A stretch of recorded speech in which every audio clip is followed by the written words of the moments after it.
This week on Grant Connected News, residents are taking extra measures in order to stay safe. See how the community benefits from Zach Randolph's turkey giveaway. Experience the walkway of lights through the eyes of a 4-year-old. All that and more on Grant Connected News. Good evening and welcome to Grant Connected News. I'm Brooke Holsizer. And I'm Brianna Garr. After several shootings this year, it seems like more people are taking extra safety precautions. Lauren Carpenter reports gun sales have increased not just in Marion, but nationwide. Monday nights for 13-year-old Marissa Lynch aren't for homework or soccer practice. She's aiming her sights on a new skill set.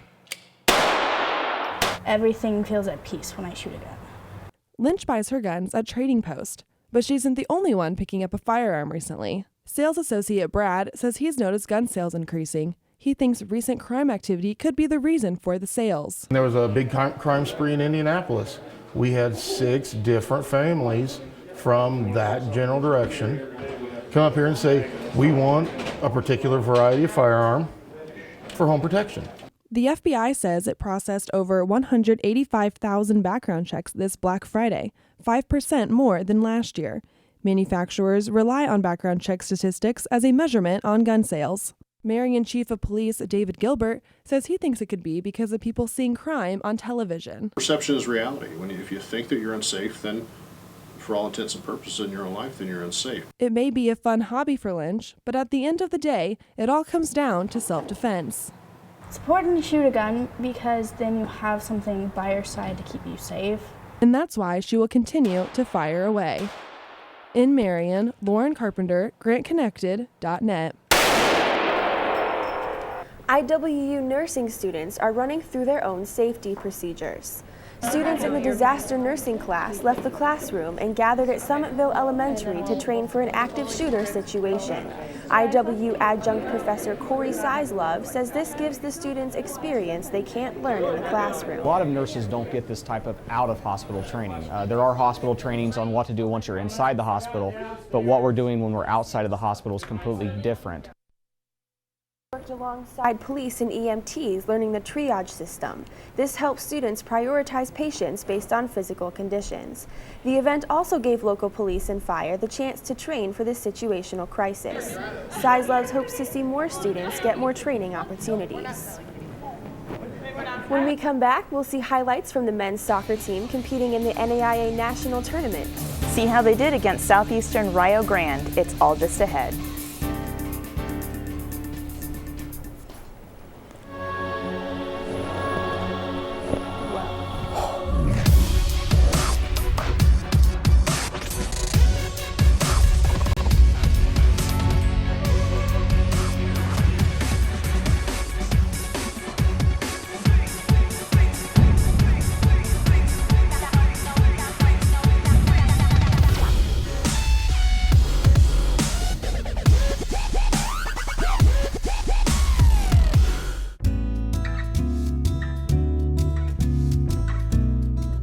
A little island escape?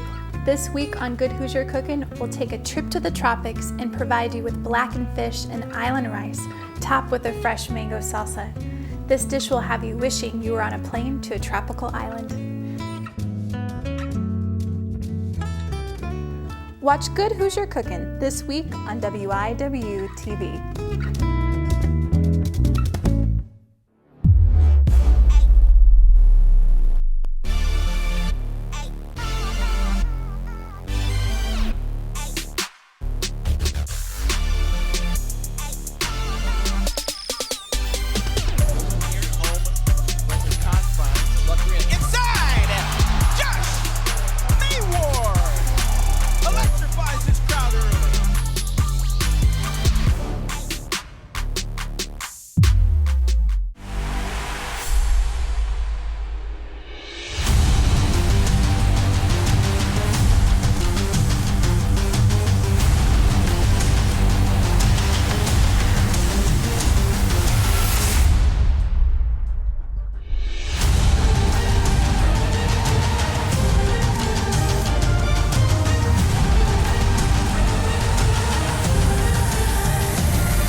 Many people in Marion were able to receive a helping hand with their Thanksgiving dinners thanks to NBA star Zach Randolph. David Horner has the story. Hundreds lined up in the cold, and it wasn't for Black Friday deals, but for the 8th annual Zach Randolph Turkey Giveaway. The holidays are difficult for some families, and this is just one way helping to ease the stress.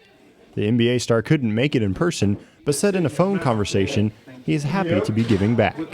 You know, people really need it, really appreciate it. That's what make you, that's what make you happy, make you want to do it.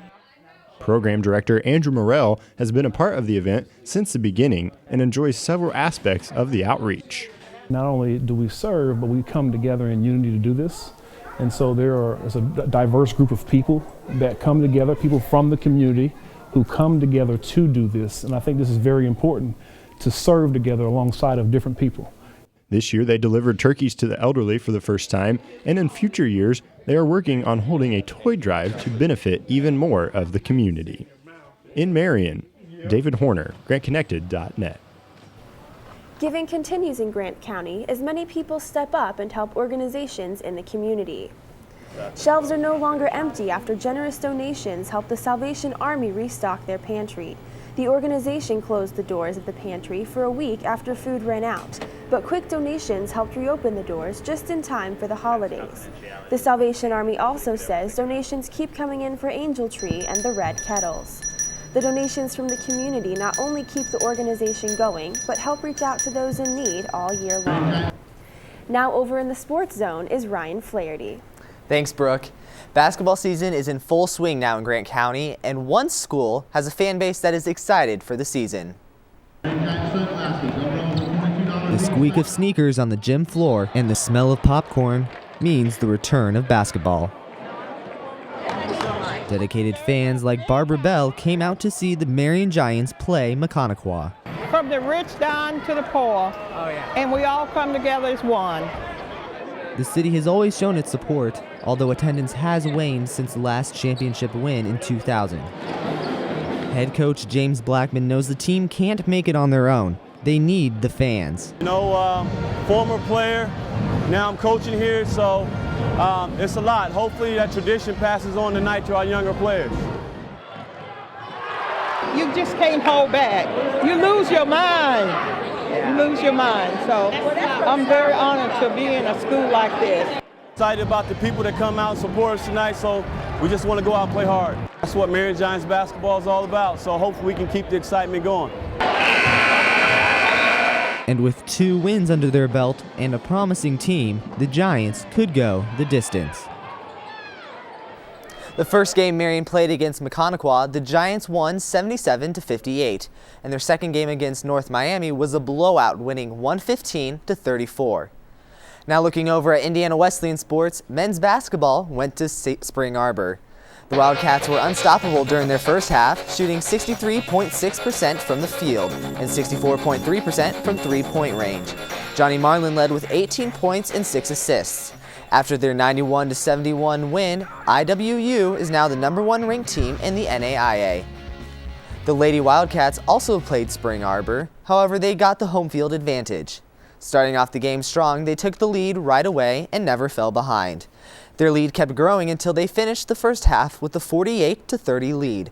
6 Wildcats had double-digit scores, with Carly Cottrell leading with 16 points. IWU won 93-53. IWU men's soccer played their first game in the NAIA tournament on Monday against Southeastern. Neither team scored in the first half, though the Wildcats outshot their opponents 7-1. Finally, in the 58th minute, Samuel Conti scored their first and final goal of the game, taking the Wildcats to the quarterfinals and the furthest in program history, which they played against Rio Grande. This game immediately spelled trouble for the Wildcats as Rio scored in the first 36 seconds. Rio Grande went on to score 2 more times in the first half, ending the Wildcats' run with a 3-0 loss. So, you know, it started out as a kind of struggling season, but then they got a lot better as they went, and they went farther in program history than ever before. Yeah, it's an amazing improvement, and I've talked to a couple of the players myself, and they are just super excited that they got that opportunity. Yeah, it was kind of a demoralizing loss, but still, it was farther than ever before, so it's pretty great. When we come back, the Community School of the Arts is getting ready to perform for Christmas time. Find out how students are making this holiday season educational.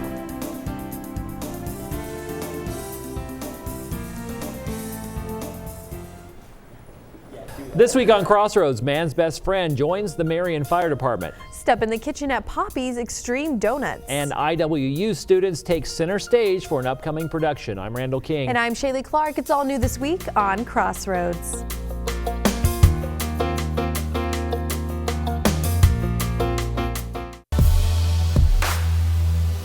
Why do I get up so early? Why do I brave the elements? Why do I endure the extra mile? Why do I spend so much time in the gym? Why do I push for that one extra rep? Why do I do it? I do it for my brothers. Because if you want to be first, find a way to be third. As iron sharpens iron, so one person sharpens another. My name is Bob Peters, and I'm fearless to be third.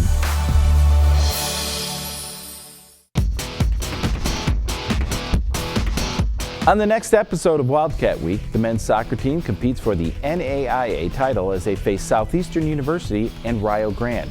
A sit-down with John Foss and junior Jacob Reinking as they wrap up their successful cross-country season. I'm also joined by women's basketball head coach Steve Brooks and men's basketball coach Greg Tonigal to give updates on their season.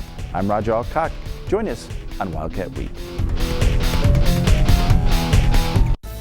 Your community voice. This is WIWU-TV 51, Marion. It's beginning to look a lot like Christmas in Marion, and people are getting into the holiday spirit. One of the well-known traditions in Grant County includes taking a stroll through the Walkway of Lights in Matter Park. This popular Marion tradition is an annual Christmas light display that starts the Saturday before Thanksgiving and lasts until the end of December. Volunteer Allison Combs says she enjoys coming with her family every year. I love it. I think it's relaxing. I think it's just a great family thing to do. I love how they rearrange the lights every year a little bit. It's just a fun thing to do in Marion. Over 2 million lights are used to illuminate the Riverwalk in Matter Park. And the sparkling lights bring people every year, just like 4-year-old Henry Lohmiller. Hey, look at there. Hey, dancers. What my favorite part was, I totally liked the car best. What better way to wrap up an evening of twinkling lights than grabbing cookies and hot chocolate from the gift shop? The Community School of the Arts is at it again, this time with Scrooge, the musical. The CSA Theater Company exhibited this Christmas season's show at Marion High School for students in the surrounding community. 4 Grant County middle schools brought classes to see the dress rehearsals for Scrooge the musical. Michelle Kelsey says that in the end, the hard work pays off. Well, it's a lot of work, but it's a tremendous amount of fun. The kids that are in the show are so invested in what they're doing, and that is an inspiration to the kids in the audience to see that.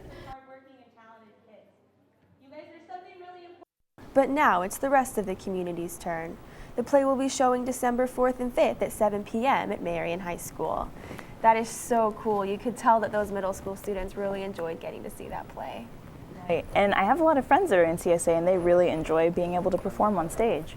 Yeah, and I mean, it's a great time, you know, CSA people get to come and perform for the kids. Kids get out of classes for a day, so. Yeah. Yeah. And the play looks awesome. Yeah, so it really is getting the Christmas spirit now with the Walkway of Lights and everything up, and then now Scrooge happening. Yeah, Marion's exciting at Christmas time. Yes, yeah. Definitely. Lots of great Christmas stuff happening around here.